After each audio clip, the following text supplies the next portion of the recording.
house. It doesn't get any better than this.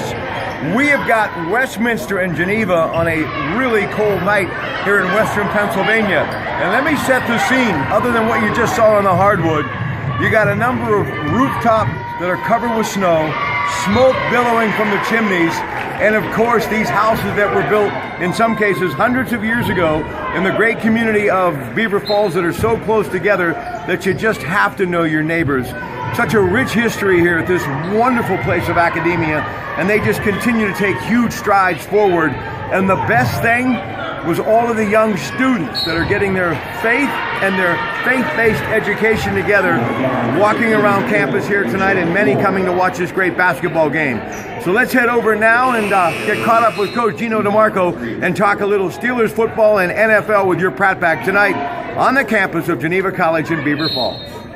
All right, some things trending via USA Today before we talk football to the coach, because you know I love to talk business, and this is a great school of business, Geneva College.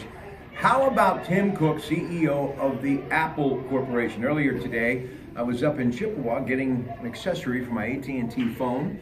They, of course, do those iPhones. Maybe you've heard of them. This whole tax reform thing, it has stimulated the economy in such a way. How about the Dow today closing at 26,000? Incredible. Jim Meredith Sunday, don't miss him. Heifer Intelligence, your money and you.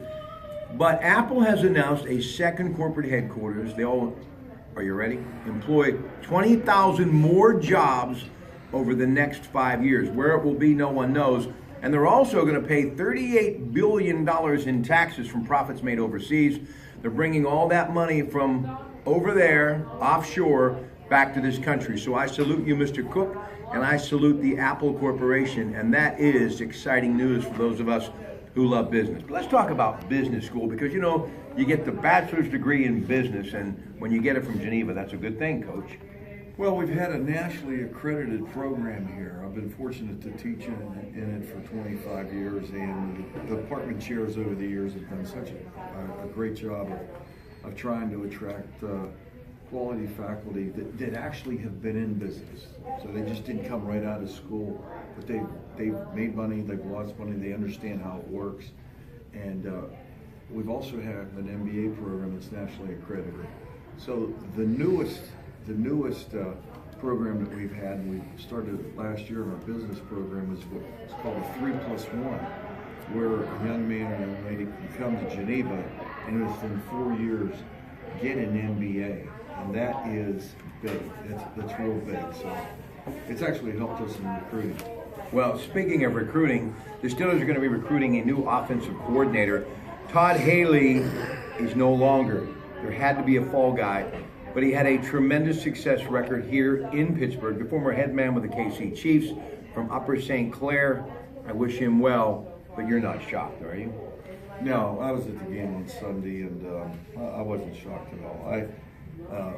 I can tell you this: I will not be a candidate for the offensive coordinator. I was hoping for breaking news tonight, because we run a triple option, and I just can't see Ben being able to pitch the ball. Now, here's the deal with Haley. To the young man shooting this video, who is this kid? That's right, Jake. I've known Jake since he's been a young man. Hey, by the way, to Arnold Schwarzenegger, if he's watching this, if you wonder what happened to your biceps from Terminator 1, Jake's got it. Jake's got it. Come in closer, Jake. Exercise those muscles so we can hear the coach. Jake has. He does. Jake's always been able to pound the weights, I'm telling you. He's a Beaver Falls kid, Patterson Heights. That's all good in my hood. Absolutely Great love it. family. All right, talk to me. Great young man. So Todd Haley goes, and then a lot of the questions on, fourth down situations, and the whole thing, Ben saying on 93.7 The Fan, he could not quarterback sneak because he is not allowed to check plays at the line of scrimmage. Oh, wait, or he didn't have it in the playbook? Right. Let me ask you, what are you weighing right now, Rob? About 250. Yeah, okay. On a good day. All right, a good day, all right. I appreciate that. Okay. Yeah. So let's truthfully. I just had popcorn. So Come on. Rob, you're 260 pounds, right? That's what Ben is. Okay, all right. All right, so just being honest. Okay. Okay, and you got an all-pro center in front of you. Well, then I'll have And my to the Diet right- Coke then, by the and way. To the right is an all-pro guard. Right. Okay? All right. Now, he can do anything he wants, because he makes $23 million a year. He can make that decision right there. I'm going to sneak it. All right. So I don't know what this stuff's going on between the Steelers, but the doggone season. Listen to me talking about the season. That's okay. I mean, my gosh, you know, what happened with us. At least we didn't have drama. We got to get some players. They had too much drama, and they're too good of a football team to have that kind of drama. All right, Coach Butler. But they should have went for the sneak. The defense, your thoughts about the defense. I have said all along, they have not found a way to replace Ryan Shazier. How are you going to replace Ryan Shazier? That's what I think I just said. Yeah, you Right. can't do that. No. I mean, they bring a guy off the streets that hasn't been playing in I don't know how long. I just real disappointed in the physicality of what happened Sunday, and their just preparation for the game. I think it just reflected. It reflected some things that I think football people really understand.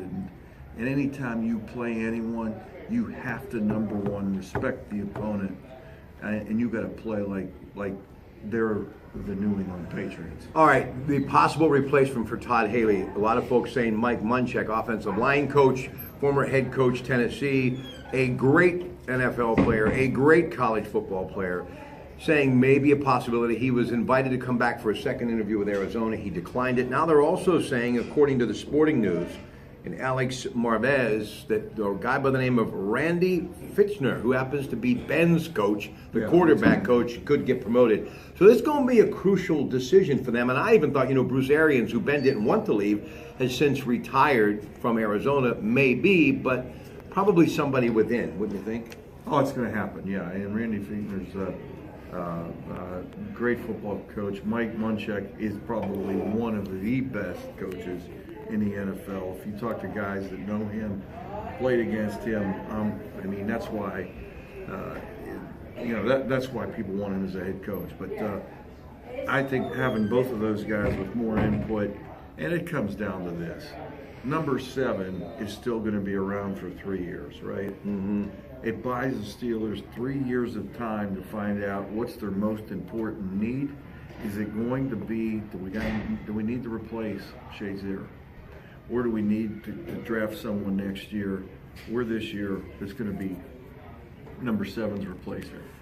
Le'Veon Bell said he does not want to be franchise tagged again. So if you're the Steelers, and we're all fans here, you should really try to get a deal done, right? The guy catches the ball, he runs the ball. I think what happened in the last time, I think his agent gave him some real bad advice. And I think it's all about the time, the duration of that contract. And again, he proved everybody wrong. He went through the whole season, and he was healthy.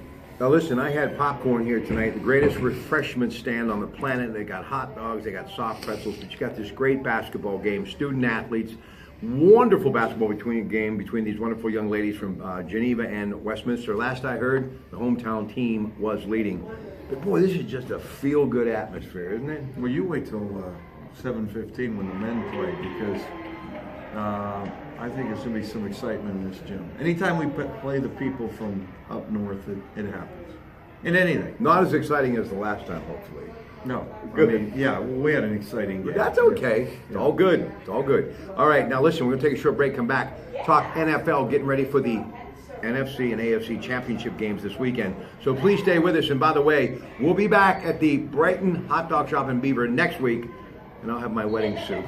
Stay tuned. What? One thing before we get out of here on this break, okay? I was the one, because all of you are sitting around the table talking about, how they're going to blow these guys out, and I said they're an NFL team, blah, blah, blah. Yeah. Thanks. No, I had to go to the stadium and watch it. That's why you're a coach. No, I'm still upset about it. But I still love the Steelers, and I still love the Roonies. And you know what? It's only one game, folks. They'll be back. And so will we. Stay with us.